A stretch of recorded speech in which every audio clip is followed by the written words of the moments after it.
How to replace a 2019 Ford Explorer 3-button smart key remote battery. Now here's Sergeant Locksmith to show you how. Okay, so your remote isn't unlocking, locking the doors properly. Might get closer, might even have an issue starting it. Hey, this is the most common problem I see as a locksmith. So let's go ahead and change out the battery on our Ford 3-button remote here. Easy thing to do. Now, if your emergency key has the key ring on, just take that out, set it to the side. I like to use a flat tip screwdriver. That's just me. This is where your emergency blade goes in. You get this right here. Put your flat tip screwdriver in there and you put it in and just twist it. You notice how it pops up a little. Take your flat tip now in there and lift up on it. And you hear it pop, you hear it pop.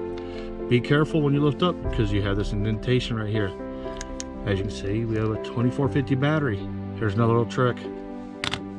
Take it, drop it, and the battery pops right out. These are new remotes we're using, so I'm just going to slide this battery back in. And when we slide it in, push down. If it doesn't latch, don't worry.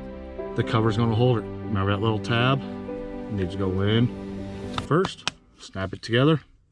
Put your emergency blade back together. Then when you get done, hey, if you would, give me a like, comment down below if this video gave you a hand.